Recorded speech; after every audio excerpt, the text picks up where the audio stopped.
Hello Léomise, flash spécial, actualité domotique brûlante, ça fait la une partout et tout le monde en parle.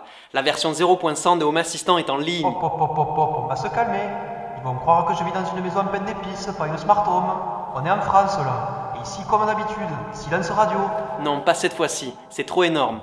Et n'en déplaise aux blogueurs complaisants et aux abonnés absents, grâce à vos partages et le bouche à oreille, on va faire en sorte que cette mise à jour majeure de Home Assistant fasse un maximum de bruit. Parce que l'indépendance en domotique, ça part de là. Dans cette mise à jour de mon guide du débutant, nous allons suivre le processus d'installation de Asayo et transformer un Raspberry Pi 4 en hub domotique ultime alimenté par le seul et unique Home Assistant. Pour rappel les amis, les avantages d'utiliser Asayo sont les suivants. Simplicité, gratuit, libre et open source, 100% local, optimisé pour certains périphériques tels que les Raspberry Pi, les NUC, etc. Installation et mise à jour simplifiée, interface web de gestion intégrée à Home Assistant, création et restauration simplifiée des sauvegardes de votre configuration et installation d'une multitude d'add-ons populaires en un seul clic. Avec Asayo, vous pourrez simplement et librement vous concentrer sur l'intégration de vos appareils et l'écriture de vos automatisations. La configuration du serveur et la disposition des sections ayant beaucoup évolué depuis mon tout premier tutoriel, je tenais à proposer dans cette vidéo une mise à jour de mon guide du débutant pour que les nouveaux venus puissent rapidement s'y retrouver et démarrer plus sereinement. Pour les anciens, si vous n'avez pas eu l'occasion d'installer Home Assistant récemment, vous serez certainement surpris comme moi par le contenu du fichier configuration.yaml qui sera affiché plus tard dans la vidéo. Quand Home Assistant sera opérationnel, nous commencerons avec une visite guidée du serveur domotique pour que les nouveaux venus puissent se familiariser avec l'interface et la configuration de Home Assistant. Nous passerons en revue ces différentes fonctionnalités et je vous indiquerai ensuite comment configurer les add-ons SSH Server, Sambasher et Configurator afin que vous puissiez accéder à vos fichiers et modifier votre configuration. Nous continuerons en intégrant le module complémentaire DuckDNS qui activera une connexion sécurisée vers Home Assistant en dehors du réseau domestique. Et pour finir, je vous indiquerai comment sauvegarder, restaurer et mettre à jour le système en toute simplicité. Si tout se passe bien, à la fin de cette vidéo, vous serez fin prêt pour vous lancer en domotique avec l'intégration et l'automatisation de vos dispositifs en suivant par exemple les différents tutoriels que vous trouverez sur ma chaîne. Et je vous invite à rester connecté jusqu'à la fin de ce guide car je prendrai le temps de clarifier mon point de vue sur la censure médiatique ou l'omission volontaire dont est victime Home Assistant dans l'Hexagone. Pour constituer votre serveur domotique, vous aurez besoin de 5 éléments. Un Raspberry Pi 4B avec 4 Go de RAM, une alimentation officielle pour Pi 4 afin d'éviter que le Raspberry surchauffe, une carte micro SD, dans l'idéal une carte de classe 2 car elles sont optimisées pour héberger des applications, un lecteur de carte SD disponible sur la plupart des ordinateurs portables et également disponible en tant que clé USB autonome, et enfin un câble Ethernet que je vous recommande d'utiliser plutôt que le Wi-Fi. Les liens affiliés que vous trouverez dans le descriptif vous dirigeront sans surcoût vers le site Amazon avec qui je suis partenaire. Si vous cliquez sur un de mes liens, une petite commission me sera reversée, ce qui me permettra de financer mes futures productions et d'acquérir de nouveaux appareils pour mes tests et tutoriels. Alors merci pour votre soutien les homies. Tout d'abord, veuillez commencer par télécharger la dernière version de Asayo à partir du site web de Home Assistant. Il existe deux versions pour le Raspberry Pi 4, une 32 et une 64 bits. Il est recommandé de télécharger la version 32 bits, alors c'est ce que nous allons faire. Téléchargez aussi le logiciel Etcher, disponible aussi bien sur Mac que PC. Il va nous permettre de flasher l'image de Asayo sur la carte SD. Si vous êtes sous Windows, utilisez une application telle que WinRAR pour extraire l'image de Asayo. Installez Etcher et insérez la carte micro SD dans votre ordinateur. L'application Etcher devrait s'ouvrir automatiquement. Cliquez sur Select Image, puis recherchez et sélectionnez l'image de Asayo que vous venez de télécharger. Assurez-vous que Etcher a sélectionné le bon lecteur pour installer l'image, sinon cliquez sur Change et choisissez la bonne carte SD. Cliquez sur Flash et laissez le logiciel travailler quelques minutes pour terminer le processus, et pour finir, éjectez la carte SD. Votre carte micro SD est fin prête avec l'image de Asayo. Vous pouvez donc dès à présent l'insérer dans le Pi et démarrer le système. Dès que le Pi sera connecté au réseau domestique et que Asayo aura démarré, il téléchargera et installera la dernière version de Home Assistant. Après 1 ou 2 minutes, ouvrez votre navigateur et accédez à l'adresse asayo.local.8.1.2.3. Si rien ne s'affiche, laissez le programme travailler quelques minutes pour installer la dernière version de Home Assistant. À la fin du processus, vous devrez recharger la page ou attendre que votre navigateur le fasse pour vous. Vous serez alors invité à créer votre compte utilisateur en renseignant un nom d'utilisateur et un mot de passe.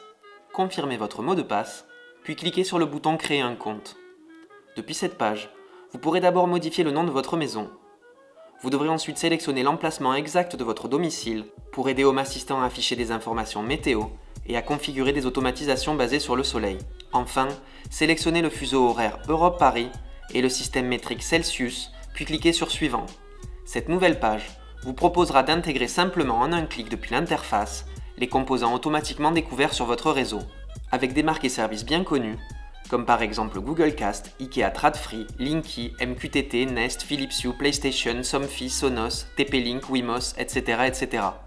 Home Assistant vous offrira d'entrée de jeu des dizaines d'intégrations simplifiées pour votre plus grand plaisir.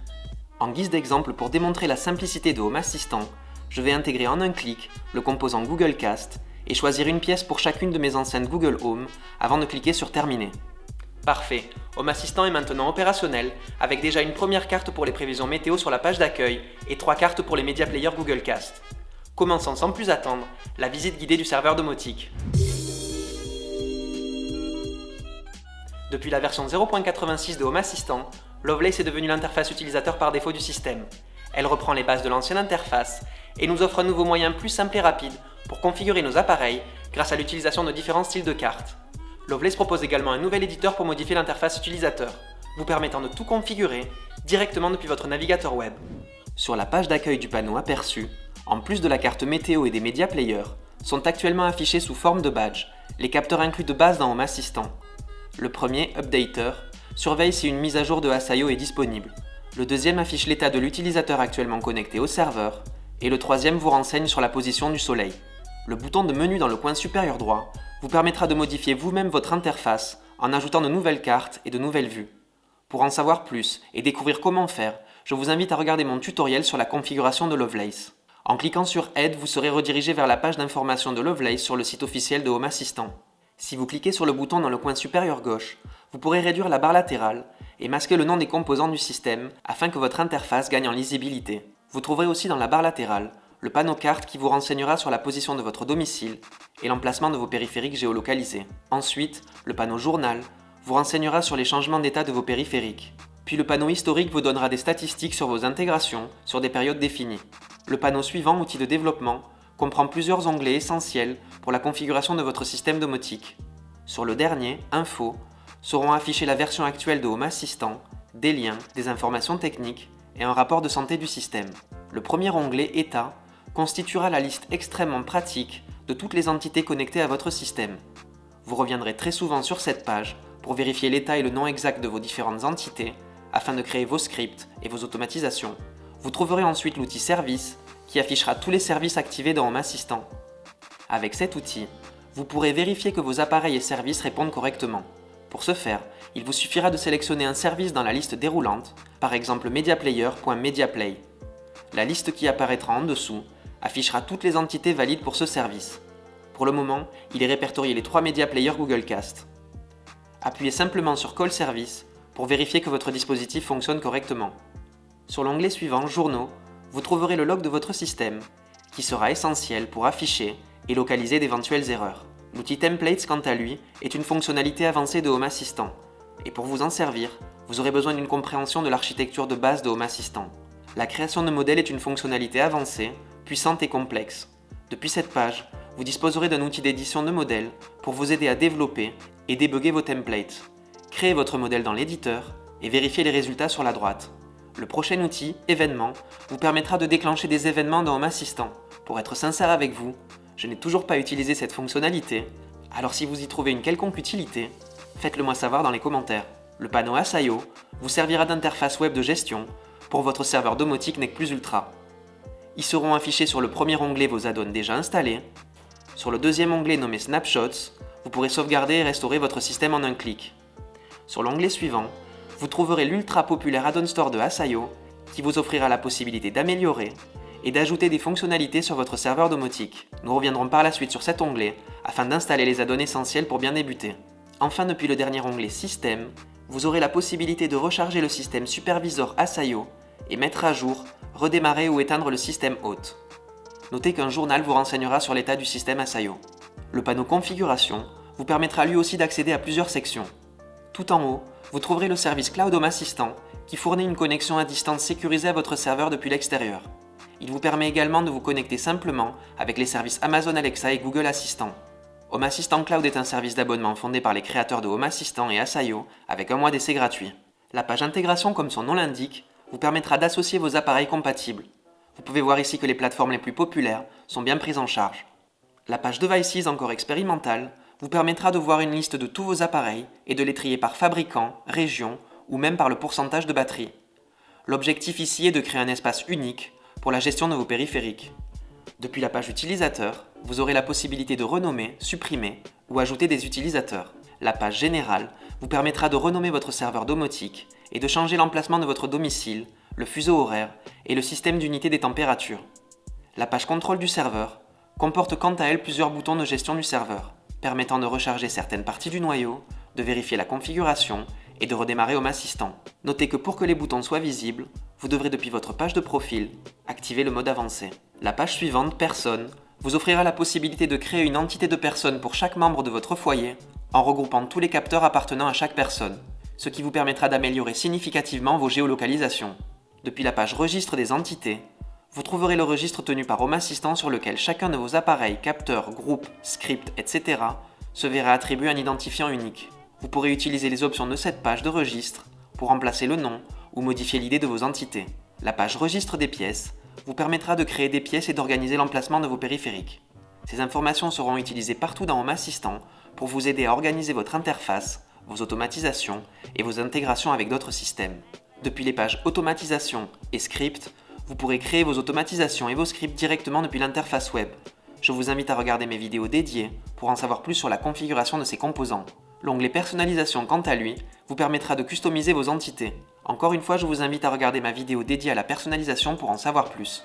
Enfin, en bas de la barre latérale, vous trouverez vos notifications système et la page de profil utilisateur, depuis laquelle vous pourrez changer le thème et la langue de l'interface, masquer la barre latérale et activer les notifications push. Vous pourrez aussi changer votre mot de passe, activer l'authentification multifacteur pour une connexion plus sécurisée et le mode avancé qui affichera les fonctionnalités et options cachées de l'interface. Et vous pourrez depuis cette même page gérer vos jetons de connexion et vos jetons longue durée. Maintenant que nous avons terminé le tour du propriétaire, nous allons pouvoir passer à la suite avec la configuration des add-ons essentiels pour bien démarrer avec Home Assistant.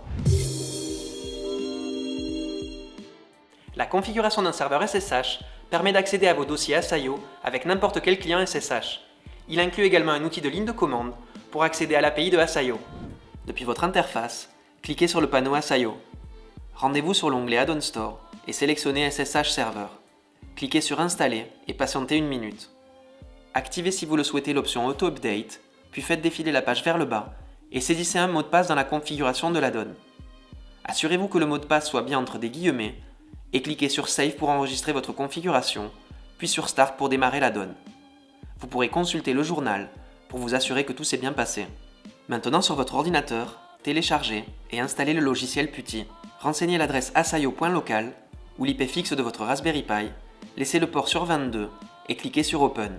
Cliquez sur Oui pour ajouter la clé de votre serveur, saisissez le nom d'utilisateur root, validez, puis saisissez ensuite le mot de passe que vous venez de créer dans la config de l'add-on SSH Server et cliquez sur Entrée. Vous devriez alors être connecté sur votre serveur et voir le message de Asayo. Très bien, vous venez d'activer l'accès à Asayo en SSH et vous pourrez par exemple redémarrer votre serveur proprement avec une ligne de code dans le cas où il serait inaccessible. Passons maintenant à l'installation de Samba Share. Cet add-on vous permet de configurer un serveur Samba pour accéder au dossier de Asayo à l'aide du partage réseau Windows. Naviguez sur la barre latérale de Home Assistant et cliquez sur le panneau Asayo. Retournez sur l'Add-on Store et sélectionnez Samba Share. Cliquez sur Installer, puis patientez une minute. Une fois l'installation terminée, activez si vous le souhaitez l'option Auto Update. Si vous avez configuré un nom de groupe de travail spécifique sur votre ordinateur, vous devrez le modifier ici, dans la section Config de l'add-on. Sinon, laissez-le avec le nom Workgroup par défaut et configurez un nom d'utilisateur et un mot de passe afin de protéger l'accès à vos dossiers. Assurez-vous que le nom d'utilisateur et le mot de passe soient bien entre des guillemets, puis cliquez sur Save et sur Start pour activer l'add-on. Vous pourrez consulter le journal pour vous assurer que tout s'est bien passé. Maintenant, sur votre ordinateur, ouvrez l'explorateur de fichiers, puis allez dans Réseau. Le dossier partagé Asayo devrait maintenant être disponible. S'il ne s'affiche pas tout de suite, attendez quelques secondes et actualisez la page. Si le dossier ne s'affiche toujours pas, essayez de rentrer manuellement l'IP de votre serveur Asayo dans l'explorateur de fichiers comme dans cet exemple, avec 2 anti-slash avant l'adresse. La première fois que vous ouvrirez le dossier partagé, vous devrez vous connecter à l'aide du nom d'utilisateur et du mot de passe que vous aurez précédemment créé. Pensez à cliquer sur Mémoriser mes informations d'identification pour ne plus avoir à vous reconnecter à chaque fois. Pour finir, ajoutez le volume config dans votre explorateur de fichiers Windows pour pouvoir accéder à vos fichiers de configuration d'un simple clic. Faites un clic droit sur le volume config et connectez un lecteur réseau. Sélectionnez la lettre du lecteur et cliquez sur Terminer. Très bien, nous avons maintenant accès aux fichiers de configuration de Home Assistant et pour les modifier, nous pouvons utiliser n'importe quel logiciel de traitement de texte, comme par exemple Notepad++, Brackets ou Sublime Text que j'utilise sur Mac et PC. Notez que vous aurez aussi accès au fichier log de Home Assistant qui vous sera bien utile pour afficher d'éventuelles erreurs et débugger votre système. Passons maintenant à l'installation de Configurator qui va vous permettre d'accéder directement aux fichiers de configuration depuis l'interface de Home Assistant. Naviguez sur la barre latérale de Home Assistant et cliquez à nouveau sur Asayo. Depuis l'Add-on Store, sélectionnez cette fois le module complémentaire Configurator. Cliquez sur Install et patientez une minute. Activez les options Auto Update et Show in Sidebar. Votre page se rechargera alors avec un nouveau panneau Configurator dans votre barre latérale. Ce module étant compatible avec la fonctionnalité magique Ingress de Asayo, aucune configuration supplémentaire ou redirection de port ne sera nécessaire. Cliquez donc directement sur Start pour démarrer l'add-on. Pour accéder à l'interface de Configurator, cliquez sur le nouveau panneau dans votre barre latérale. Parfait, vous avez maintenant accès au fichier de configuration de Home Assistant directement depuis votre interface. En cliquant sur l'icône du dossier dans le coin supérieur gauche, vous pouvez voir l'arborescence principale du dossier config qui contient les fichiers du système Home Assistant. Avec le bouton de flèche en haut de la barre latérale de l'add-on, vous pourrez naviguer dans les autres dossiers de configuration du serveur Asayo. Vous pourrez aussi créer de nouveaux fichiers, de nouveaux dossiers et uploader différents types de contenus. Je voudrais maintenant revenir rapidement sur le fonctionnement des fichiers de configuration. Sachez que c'est votre fichier configuration.yaml principal qui indique à Home Assistant quels composants utiliser, comment les organiser, comment les automatiser, etc. Vous remarquerez qu'il existe plusieurs fichiers de configuration distincts, avec un fichier automatisation, un fichier groupe, etc. Ils sont techniquement liés au fichier configuration.yaml avec les entrées YAML suivantes. La configuration est divisée pour simplifier et ne pas surcharger le fichier principal. Vous pourrez, si vous le souhaitez, tout configurer depuis ce fichier, ou faire comme moi, et splitter votre configuration en vous reportant à la page d'information dédiée à cette fonction. Les anciens remarqueront ici que la configuration de base du serveur est maintenant réduite aux composantes default config. Un exemple parmi tant d'autres de l'évolution de Home Assistant qui, avec sa future version simple, offrira à tout un chacun la possibilité de configurer son système entièrement depuis l'interface. Depuis le panneau Asayo, retournez sur l'Add-on Store, puis recherchez et sélectionnez DuckDNS. Maintenant cliquez sur Install et patientez quelques dizaines de secondes que le module complémentaire s'installe. Une fois l'installation terminée, vous devrez vous rendre sur le site duckdns.org et créer un nouveau compte utilisateur en utilisant l'une des méthodes mises à votre disposition. Créez un nouveau nom de sous-domaine, puis copiez le token fourni par DuckDNS. Retournez sur Home Assistant et dans la config de l'add-on sous token et domains, entrez le nouveau token et le nom de domaine tout juste créé sur DuckDNS. Assurez-vous que le token et le nom de domaine soient bien entre des guillemets et ensuite modifiez en true la ligne Accept Terms, puis cliquez sur Save. Avant de pouvoir démarrer le module complémentaire, vous devrez accéder aux paramètres de votre routeur pour y effectuer deux réglages indispensables. Premièrement, vous devrez vous assurer que votre Raspberry Pi soit configuré avec une IP fixe. Et deuxièmement, vous devrez créer une règle de transfert de port pour accéder à Home Assistant. Les paramètres de chaque routeur étant tellement différents, je ne pourrai pas tous vous les passer en revue, mais pour vous donner une idée, je vais vous montrer comment configurer le transfert de port sur mon routeur Asus. Pour attribuer une IP fixe à votre Raspberry Pi, rendez-vous dans la catégorie Advanced Settings. Sélectionnez le panneau LAN, puis cliquez sur l'onglet DHCP Server. Sélectionnez votre dispositif dans la liste déroulante de la colonne MAC Address et cliquez sur le bouton plus, puis sur le bouton Apply. Pour la redirection de port, sélectionnez le panneau WAN, puis cliquez sur l'onglet Virtual Server Port Forwarding. Créez une nouvelle règle en cliquant sur Add Profile. Définissez l'adresse IP du Raspberry Pi ou sélectionnez le dispositif dans la liste déroulante. Définissez le port interne sur 8.1.2.3 et le port externe sur 8.1.2.3. Laissez le protocole défini sur TCP et nommez votre nouvelle règle de transfert de port, puis enfin, cliquez sur OK pour ajouter la nouvelle règle. Revenez dans Home Assistant et démarrez le module complémentaire DuckDNS en cliquant sur Start. Comme d'habitude, vous pourrez consulter le journal pour vous assurer que la configuration a réussi. Vous devrez à présent, pour finaliser la configuration, ajouter l'URL de DuckDNS et les informations SSL dans le fichier de configuration de Home Assistant. copiez ce code depuis la fiche du composant ou le descriptif et ouvrez donc le module complémentaire Configurator pour accéder au fichier configuration.yaml. Sélectionnez en surbrillance les deux lignes du composant HTTP et collez le code. Remplacez à présent le début de l'URL par votre adresse DuckDNS personnelle. Cliquez sur Save, puis rendez-vous sur la page Contrôle du serveur depuis le panneau de configuration. Depuis cette page, vérifiez votre configuration et si aucune erreur n'est détectée, redémarrez Home Assistant. Vous bénéficierez dorénavant d'une connexion SSL sécurisée sur votre serveur domotique. Pour accéder à l'interface web de Home Assistant depuis l'intérieur et l'extérieur de votre réseau domestique, vous devrez obligatoirement utiliser votre URL personnalisée DuckDNS. Maintenant que votre système est accessible en 4G avec une connexion SSL sécurisée, le moment est venu de faire votre première sauvegarde. Pour ce faire, vous allez voir, c'est tout simple et ça se passe depuis l'onglet Snapshots du panneau Asayo. Cliquez sur Create et patientez 1 minute ou plus selon la taille de votre database. Une fois enregistrée, la sauvegarde sera disponible dans la section Available Snapshots. Vous pourrez en cliquant sur le snapshot, afficher, supprimer, télécharger ou restaurer votre sauvegarde directement depuis le navigateur. Vous pourrez aussi récupérer le snapshot contenu dans le volume backup de votre serveur Samba, depuis votre explorateur de fichiers Windows ou depuis votre Finder Mac. Sauvegardez maintenant le fichier sur votre ordinateur pour l'utiliser plus tard si besoin est. En ce qui concerne la restauration, c'est tout aussi simple. Depuis une nouvelle installation, commencez par configurer le partage Samba et accédez au volume backup du serveur pour y déposer le snapshot de votre configuration. Cliquez sur le bouton d'actualisation dans le coin supérieur droit de l'écran et votre snapshot devrait être disponible. Cliquez à présent sur Restore Selected.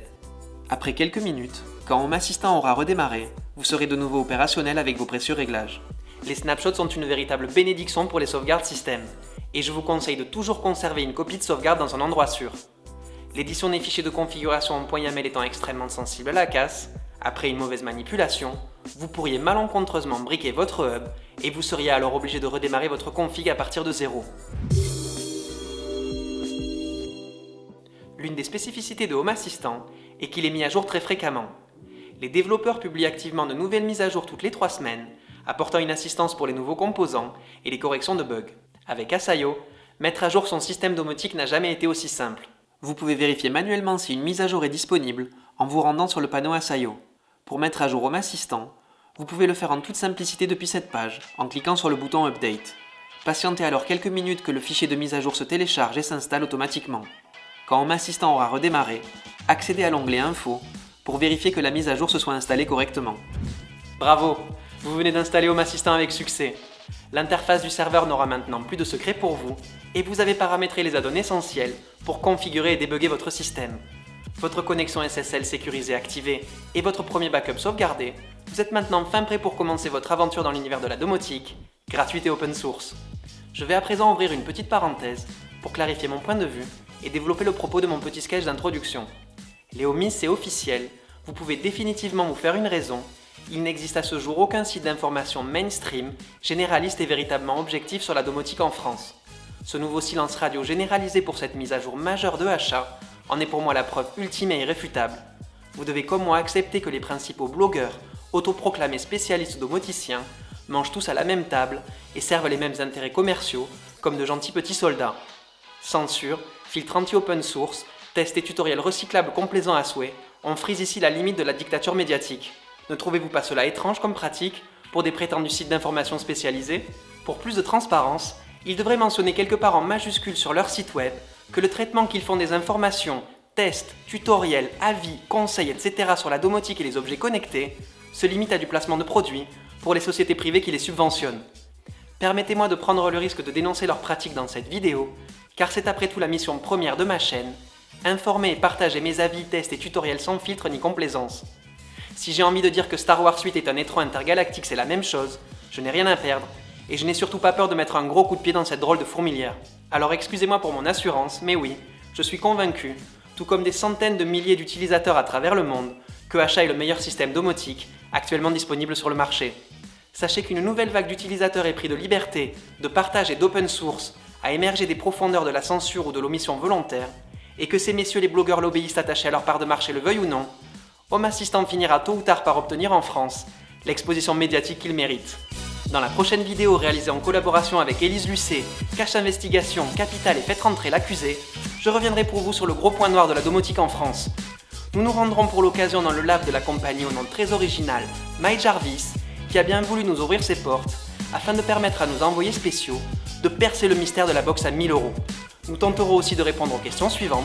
Quel système domotique choisir? Gratuit ou payant? Les projets gratuits, libres et open source sont-ils victimes de censure ou sciemment oubliés? Comment faire passer du placement de produits pour de l'information bienveillante et objective? Un programme éveil des consciences que vous pourrez retrouver en replay sur ma chaîne YouTube.